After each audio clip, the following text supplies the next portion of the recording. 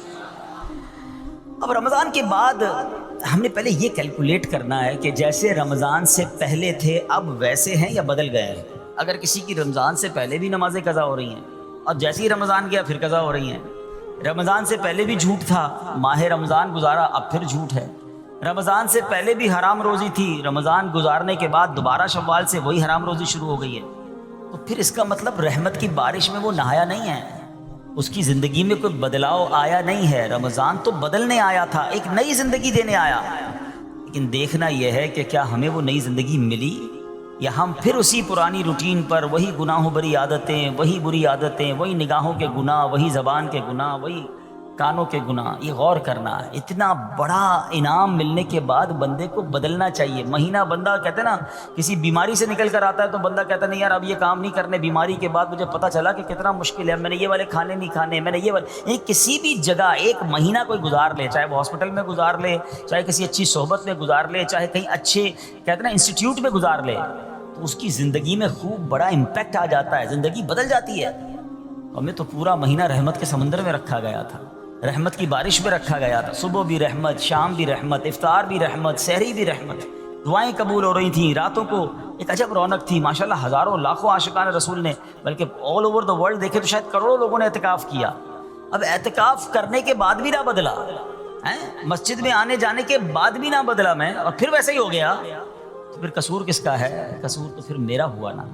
یاد رکھیے قصور بارش کا نہیں ہوتا، زمین کا ہوتا ہے۔ رحمت کی بارش تو برسی، جو زمین نرم تھی اس نے پھول اگا دیے، جو زمین زرخیز تھی اس نے کھیت اگا دیے، اور جہاں پہلے ہی گندگی تھی تو بارش کی وجہ سے وہاں کیچڑ ہو جاتا ہے۔ بندہ بعض اوقات کہتا ہے یار وہ روحانیت نہیں رہی ہے، ہم اجتماع میں جاتا ہوں تو وہ لطف نہیں آتا، دعا میں وہ آنسو نہیں بہتے ہیں، پہلے بہت لطف تھا اب وہ کم ہو گیا ہے، کم کچھ بھی نہیں ہوا ہے۔ دل کی بستی خراب تو نہیں ہو گئی ہے، دل کی بستی خود تو نہیں اجاڑ لی ہے۔ امیر اہل سنت لکھتے ہیں نا، اس کے صدقے، اس کی خیرات، اس کے چہرے پر جو داڑھی سج گئی، سر پر جو امامے آ گئے، بہنوں نے جو پردے کی نیت کر لی، وہ آیا ہے بستی اجاڑنے، وہ آیا ہے ہم سے سب کچھ چھیننے۔ اب عقل مند وہ ہے جو شیطان کی باتوں میں نہ آئے، رحمان عز و جل کے رحمت کے سائے میں چھپ جائے، مسجدوں میں آتا رہے، نمازوں کی پابندی کرتا رہے، سنتوں پر عمل کرتا رہے، جی اگر چاہے بھی برائی کی طرف تو ان بری محفلوں کی طرف نہ جائے، اپنے گناہوں پر معافی مانگیں گے انشاءاللہ۔ راتوں کو اٹھ کر جب لوگ سو رہے ہوں گے اللہ کی بارگاہ میں عبادت کریں گے، اسی طرح فرمایا کہ صفوں کو درست کریں گے، اور انشاءاللہ رب کی بارگاہ سے خوب رحمتیں لوٹیں گے۔ اے میرے پیارے اسلامی بھائیوں، یہ سب کب ہو سکے گا؟ کہ جب ہم اچھے ماحول میں رہیں گے۔ تہجد تو جب پڑھیں گے نا جب پہلے فرض پڑھیں گے، جس کی فرض ہی قضا ہو رہی ہے تو اس کو تہجد کی باری کب آئے گی؟ استغفار تو جب کرے گا جب ایسے ماحول میں آئے گا کہ جہاں گناہوں کو یاد دلا کر معافی مانگنے کا ہمیں انداز اور اس کی فکر دی جائے۔ تو آج کے اس پرفتن دور میں دعوت اسلامی کا یہ پیارا ماحول آپ کے سامنے ہے، اس ماحول سے وابستہ رہیں، ہفتہ وار اجتماع میں، مدنی قافلوں میں، ہفتہ وار مدنی مذاکرے میں شرکت کرتے رہیں گے تو انشاءاللہ ان نیکیوں کا جذبہ بھی ملتا رہے گا، اور انشاءاللہ ایسے کام کرنے میں اللہ کرے کامیاب ہو جائے۔ تصور ہی کتنا پیارا ہے، یقین کریں، میں شاید پتہ نہیں وہ فیلنگ آپ کو محسوس ہو رہی ہے کہ نہیں، یہ تصور ہی کتنا پیارا ہے کہ کبھی میں کوئی ایسا عمل کر لوں کہ رب کی رحمت مجھے دیکھ کر مسکرا دے۔